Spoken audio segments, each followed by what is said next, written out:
présent, nos échanges tournent autour de l'arrêt rendu par la Cour de justice de la CEDEAO concernant la Constitution togolaise de 2024 et la réaction de l'ANC, formation politique au Togo. Adam, quelle est la portée exacte de l'arrêt rendu par la Cour de justice de la CEDEAO concernant la révision de la Constitution qui a été opérée au Togo en mars 2024? Je pense que c'est une résurrection d'événements, si vous permettez que je le dise ainsi, puisque je pense que ces débats-là, nous l'avons plusieurs fois mené et je pense que ça a été un débat qui est resté dans le temps. Sauf qu'ici, il y a un ingrédient qui s'est rajouté, même si l'arrêt a été rendu un peu plus, en tout cas il y a quelques mois, et que ça refait surface dans le débat politique, c'est que c'est la justification juridique qui s'est rajoutée. Justement, je pense que ce qu'a dit la Cour de justice de la CEDEAO, si nous nous comparons avec les opinions de part et d'autre que l'on a menées, plus ou moins, je pense que cela caricature d'une manière juridique, en tout cas, les défaillances de cette démarche-là, les insuffisances, mais également l'appréciation d'une Cour de justice qui a du mal aujourd'hui, dans tous les domaines, à faire respecter les arrêts qui sont donc rendus. C'est un peu la difficulté qu'a la Cour de justice de la CEDEAO. Mais ce qu'il faut faire remarquer, le Togo est un bon élève parce que quelque part, je pense que lors de leur dernière session, puisque j'en sais quelque chose ici, de la Cour de justice de la CEDEAO au Togo, qui a fait un tour dans chacun des pays, le Togo était l'un des pays qui a été donc salué dans le respect des décisions rendues par la Cour de justice. Il y a des cas qu'on peut relever notamment. Mais en ce qui concerne cette question politique, après cette décision rendue et que la Cour a relevé certaines insuffisances qui étaient aussi relevées dans les opinions, comme je l'ai dit, et qui a d'ailleurs même amené le pouvoir à reculer. Et puisque, souvenez-vous, lorsque nous remontons un peu l'histoire, il fut un moment où le débat politique avait contraint le pouvoir à reculer, sinon le gouvernement à reculer et à aller à la sensibilisation. C'est vrai que cela n'a pas suffi à pouvoir... Sur la Constitution. Sur la Constitution. Vous vous en souvenez? Il y a eu un débat national, une tournée pour sensibiliser la population avant même de prendre cette décision de voter dans cette loi. C'est vrai, comme je le disais... Avant ou après? Non, ça a été la sensibilisation, puisqu'il y avait eu un délai qui était donné et il y avait eu des remous, des gens qui critiquaient, etc., que ce soit dans les sphères politiques ou des associations, ce qui a conduit à avoir un délai supplémentaire et à aller donc à la sensibilisation. Et comme je l'ai dit, cela n'a pas suffi. Donc avant le vote. Avant le vote. Au Parlement togolais. Tout à fait. Mais cela n'a pas suffi, de mon point de vue, à pouvoir, en tout cas, rassurer les uns les autres qui voudraient en réalité que l'on aille à un référendum et de pouvoir donc apporter des insuffisances et qui sont également notoires, puisque, en tout cas, lorsque nous discutons un peu cette Cinquième République et que nous le comparons, puisque nous parlons d'un régime parlementaire, puisque le régime parlementaire a quand même les modes de dévolution du pouvoir, etc., qu'on peut comparer à d'autres pays qui l'ont expérimenté. Donc, quelle est la portée exacte aujourd'hui de cet arrêt rendu par la Cour de justice de la CEDEAO sur le cas du Togo? Non, pour moi, lié à la modification constitutionnelle par les députés. Non, pour moi, ce qu'a relevé la CEDEAO dans ces arrêts-là ne sont pas trop différents avec ce que nous avons constaté, ce qu'a relevé les partis politiques, etc., qui, moi, de mon point de vue, constituent véritablement donc certaines insuffisances qu'on peut, donc, à un point de vue donné, qu'on peut donc relever. Puisque pour moi, ce que l'ANC, comme d'autres partis politiques, exigeaient, c'est justement faire en sorte que cela n'a pas été accepté unanimement, compte tenu du fait que l'insuffisance, comme je l'ai dit, en ce qui concerne l'appréciation, l'approfondissement, et justement le fait que c'est cette question de limitation de mandat également qui est évoquée à cette question-là. Donc pour moi, c'est un débat qui est ressuscité, un vieux débat que l'on a mené, qui est donc ressuscité encore sur la place publique. Donc parlant donc de portée, justement, c'est ce qui est attendu, justement, parce que lorsque un arrêt de la Cour de justice est rendu, et comme je l'ai dit, le Togo a été apprécié dans la mise en application des arrêts de la Cour de justice, on attend de voir ce que le gouvernement togolais jusqu'alors, puisque des fois, ça prend le temps avant que le gouvernement ne revienne en arrière pour dire voilà les insuffisances relevées, qu'on peut véritablement peut-être les introduire, et même si on ne change pas entièrement dans cette constitution, voir ce qu'on peut réintroduire, peut lui donner. Je pense en ce sens d'ailleurs même que récemment, il y a eu des remous sur des dialogues qui sont encore, en tout cas, à l'horizon, profilés à l'horizon. Donc, je pense que c'est lié. Pour changer à nouveau la Constitution? Non, pas changer, on dit un dialogue. Moi, je parle de dialogue. Je ne sais pas ce qui est contenu dedans, mais je dis, lorsqu'on parle de dialogue, dialogue politique, on ne peut ne pas parler de cette question-là. Magoula, l'ANC, Alliance nationale donc pour le changement, qualifie cette décision de sévère désaveu politique et juridique. Est-ce que vous partagez cette lecture de cette formation politique d'opposition au Togo? Non, je crois que l'ANC joue pleinement son rôle de parti politique. Et donc, pour cette formation politique qui a une ligne vraiment antagoniste à celle du régime, c'est tout à fait normal qu'elle parle, n'est-ce pas, de désaveu sévère.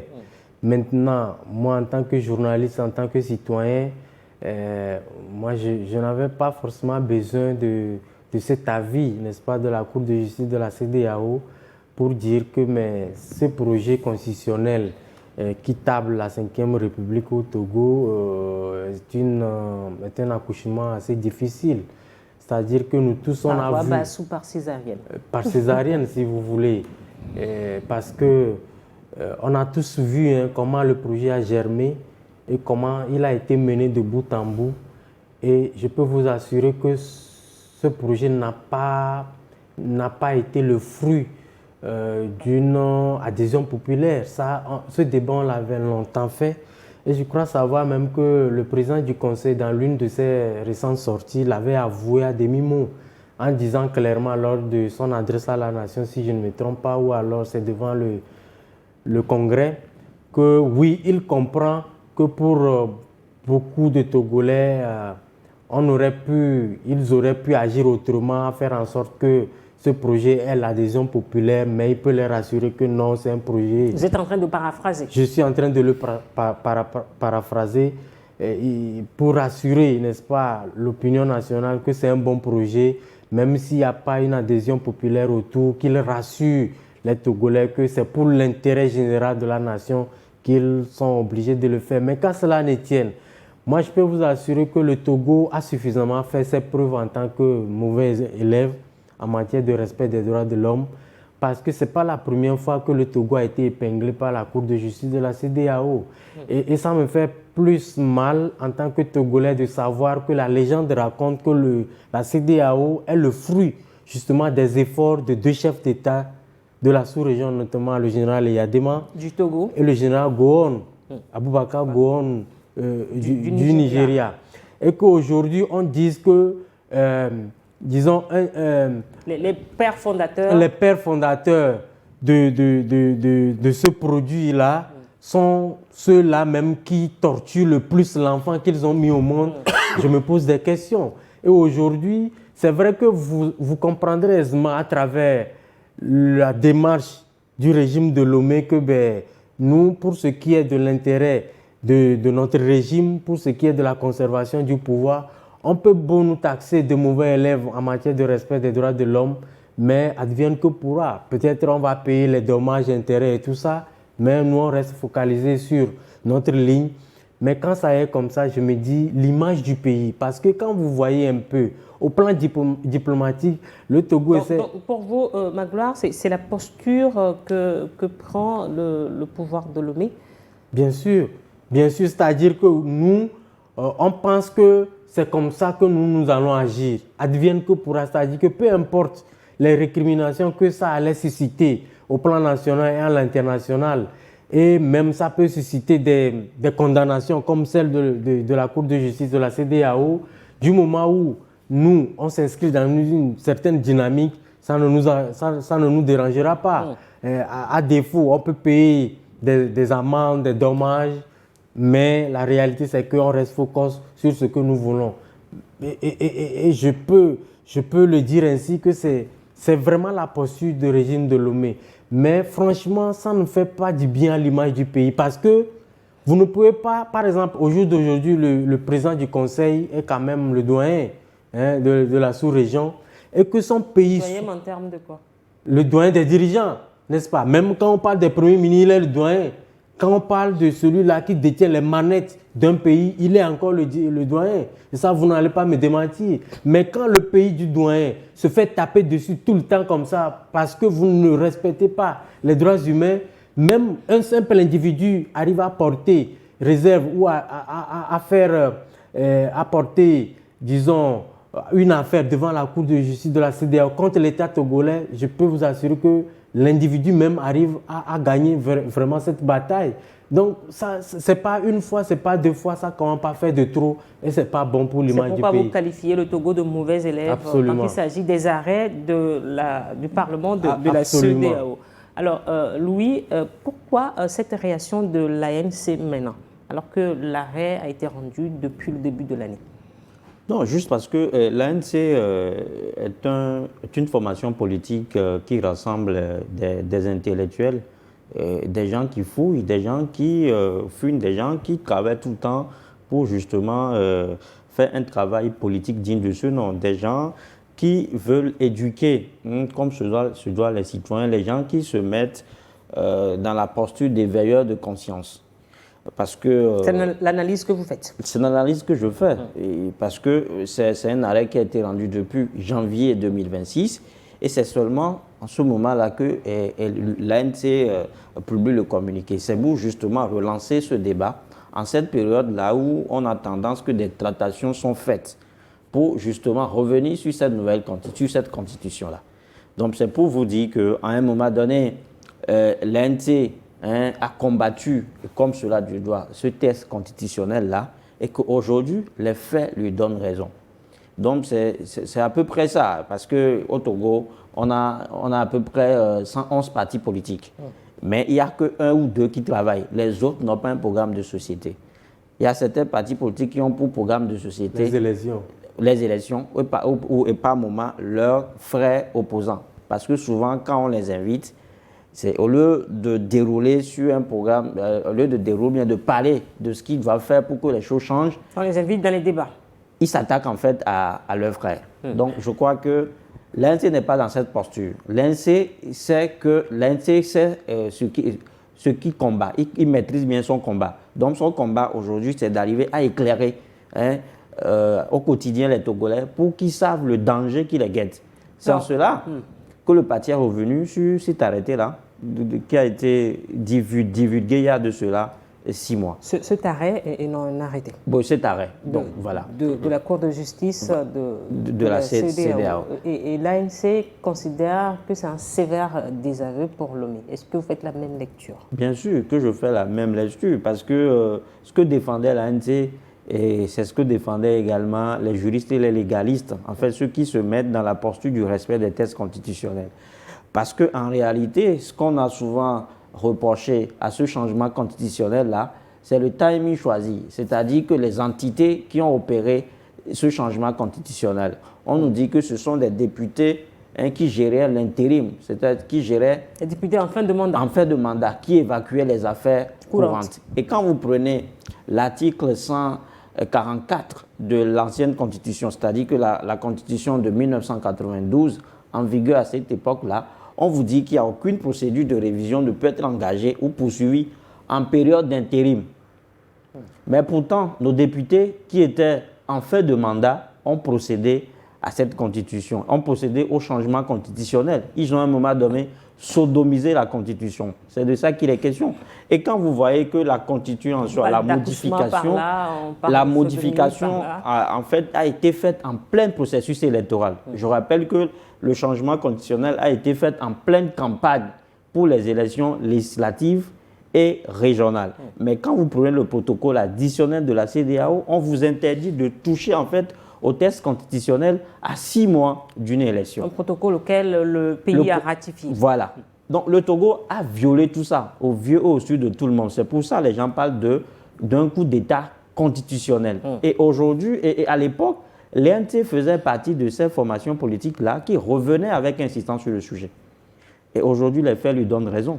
Alors, est-ce que c'était la constitution de 1992 qui régentait le Togo? Non, la constitution de 92 a été modifiée en 2019 par la 6e législature même. Mais il y a certains montures qui sont restés. Et dans cette monture-là, il y a cet article 144 là, qui interdit en fait aux députés en fin de mandat de procéder à une modification constitutionnelle. Et à l'époque, si on a déposé, c'est-à-dire que le contexte même ne s'y apprêtait pas. Parce que les problèmes à l'époque, c'était comment faire pour faire face à la cherté de la vie.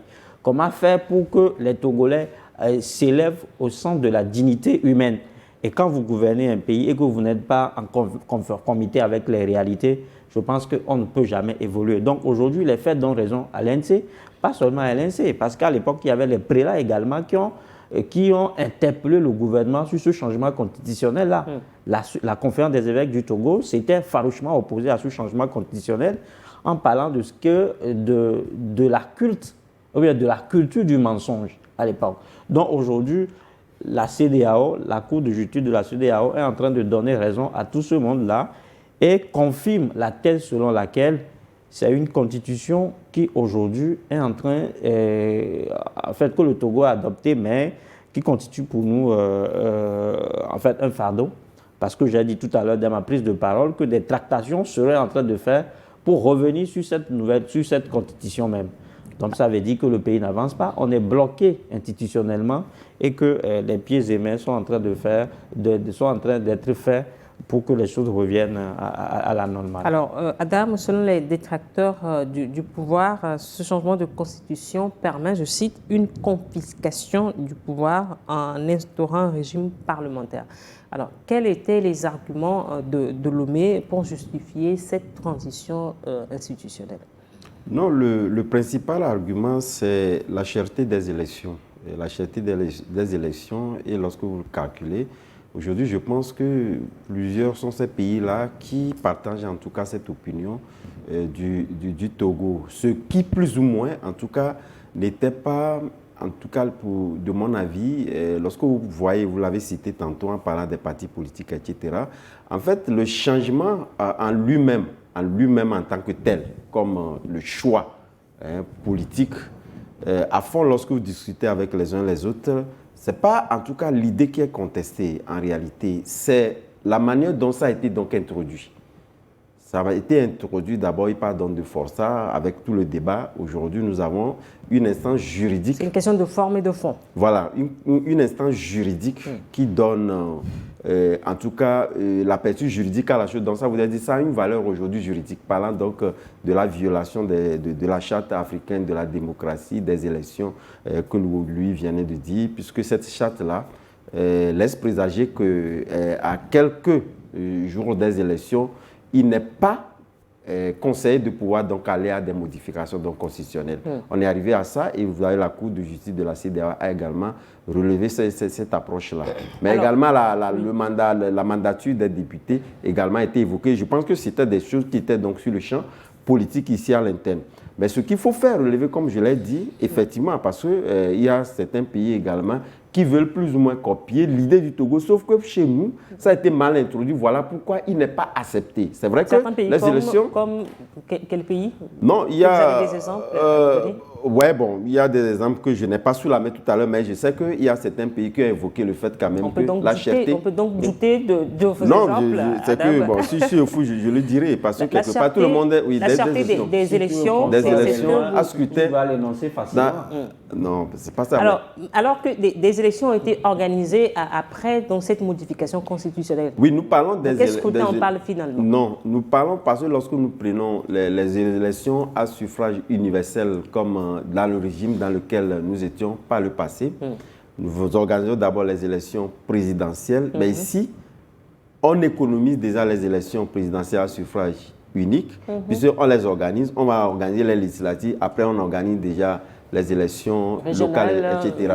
Mais ici, on organise tout simplement les élections législatives. Et c'est après ces élections que les députés, etc., le Congrès se réunit pour choisir le président du Conseil, le président de la République, etc. Donc déjà, c'est un goût financier. Et ça, je pense que la plupart des Togolais partagent quand même cet avis-là. Et étant donné que le débat était divisé de part et d'autre, aujourd'hui, il a eu une instance qui donne raison en réalité sur ces insuffisances-là. Mais si aujourd'hui l'ANC revient là-dessus, je me dis justement c'est pour amener le gouvernement à prendre des dispositions peut-être pour corriger ces insuffisances-là qui a valeur aujourd'hui juridique venant donc d'une cour de justice de la CEDEAO. Alors, à quoi vont servir les ressources qui étaient prédestinées avant aux élections présidentielles et qui ne seront plus utilisées dorénavant? Non, les exemples étant donnés, hein, puisque vous avez vu le gouvernement, même en envoyant des gens sur le plateau, il disait que ça servirait à ce que vous savez, on ne va pas soutenir un secteur aujourd'hui qui ne pourrait pas bénéficier des ressources pour véritablement développer, que ce soit l'emploi, scolarité, santé, etc. Les domaines sont assez... J'ai l'impression que Adam essaie d'occulter la réalité. On serait dans un autre pays, où on a la culture de résistance des comptes. Cet argument-là serait valable. Nous sommes dans un pays où on dilapide les fonds, où il y a des dossiers relatifs à la corruption, au détournement massif qui sont là et personne n'en dit rien. Je ne pense pas que les ressources en soi, c'est-à-dire que l'argument selon lequel les élections deviennent budgétivores, doivent motiver à un changement constitutionnel pour aller à 8 présidences à vie, sont valables dans ce cas de figure. Présidence à vie, nous n'avons pas encore d'exemples. C'est vrai que ça s'est dit d'une manière anticipative, mais aujourd'hui, je pense que nous ne sommes qu'au premier cohorte de cette... de ce changement de constitution. Non, chacun, les députés qui élisent le président du conseil. Le président du conseil issu donc de la majorité qui sort des législatives. Aujourd'hui, dans un contexte politique assez muselé où l'opposition n'existe pratiquement plus, parce que quand vous voyez la configuration de l'Assemblée qui est là, sur les 113 députés à pouvoir, l'UNIS a ce taille la part l'Union pour la République, le parti au pouvoir avec 108 députés.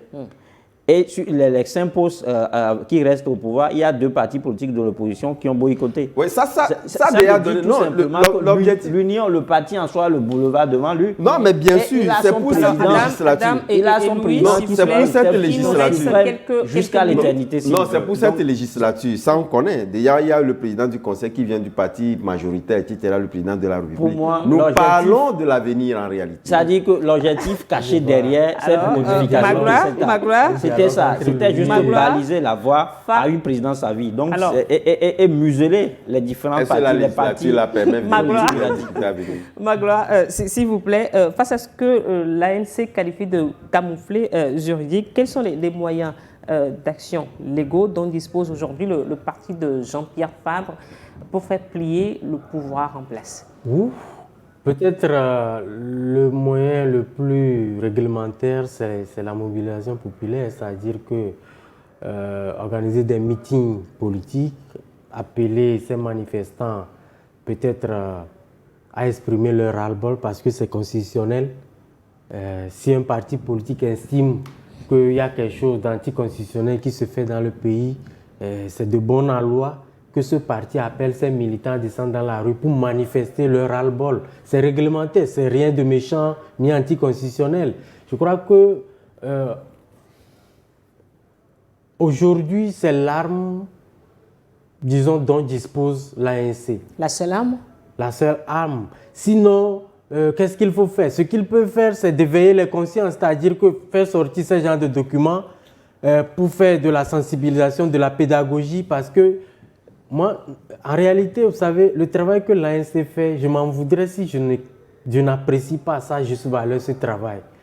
C'est ce qui manque actuellement à la classe opposante actuelle, justement, parce que c'est ce travail qu'essaient de faire des acteurs comme les Aboibo, tout ça, qui à un moment donné essaient de susciter le débat, des sujets de réflexion, parce qu'on nous dit, en réalité, cette décision n'est pas récente. Depuis février, et que c'est aujourd'hui que ça tombe, disons, dans le domaine public et à l'émanation de l'ANC. Ça voudrait dire qu'ils veulent faire les choses de façon méthodique et réglementaire.